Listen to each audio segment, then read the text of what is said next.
एक पिता YouTube पर वीडियो खोज रहा था अपने बेटे का परफॉर्मेंस देखने के लिए और उसी स्क्रीन पर उसे अपने ही बेटे की मौत की खबर मिली। हिमाचल के कांगड़ा में रहने वाले सियाल परिवार के लिए ये कोई न्यूज नहीं था, ये तूफान था। रिटायर्ड प्रिंसिपल पिता वो बस इतना चाहते थे कि बेटे की उड़ान देख सके, लेकिन किस्मत ने उनकी आंखों के सामने जिंदगी की सबसे कड़वी हकीकत खोल दी। विंग कमांडर नमान सियाल तेजस को उड़ाने वाले उन चुनिंदा बहादुरों में से एक जिसने आसमान को अपना घर बनाया और उसी आसमान में वो आखिरी बार खो गया। 2 हफ्ते पहले ही परिवार को एमटूर गया था, बस अपनी 7 साल की पोती आर्या की देखभाल के लिए। नमांश की पत्नी ट्रेनिंग पर थी और आज वही घर उसी बच्ची की खिलखिलाहट से नहीं, रोने की आवाजों से भर गया। लेकिन जानते हो सबसे बड़ा दर्द क्या है? एक परिवार सदमे में है, देश एक बहादुर पायलट को खो चुका है और कुछ लोग तेजस की बुराई करने में लगे हैं। मीम, ट्रोल, बिना ये समझे कि इस वर्दी के पीछे कितनी जिंदगियां जुड़ी होंगी। सोचो जरा, आप बार बार इंडियन टेक्नोलॉजी पर सवाल उठाओगे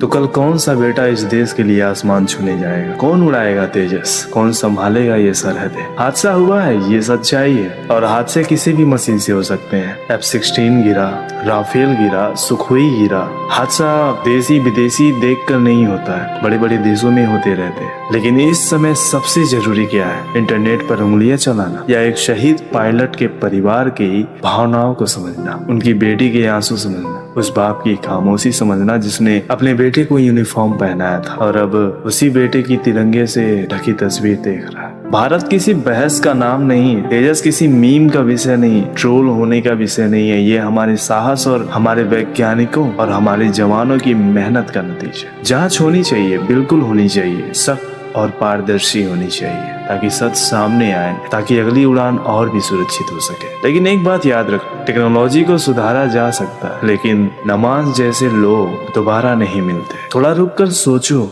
इस देश की रक्षा आसान नहीं है और जो लोग इसकी कीमत चुका रहे हैं उनकी कुर्बानी पर सवाल नहीं, सलाम होना चाहिए। बाकी देखिए इन्वेस्टिगेशन को कौन सा रूप दिया जाता है और गलती कहाँ पर हुई थी, क्या निकल कर आता है। अगर आपको नमाज जैसे वीरों पर गर्व है, कमेंट में उनकी श्रद्धांजलि के लिए 2 शब्द जरूर लिखिएगा, ताकि महादेव उनको अपने श्री चरणों में स्थान दें और उनके परिवार को ये दुख और ये त्याग सहने की शक्ति दे। जय हिंद।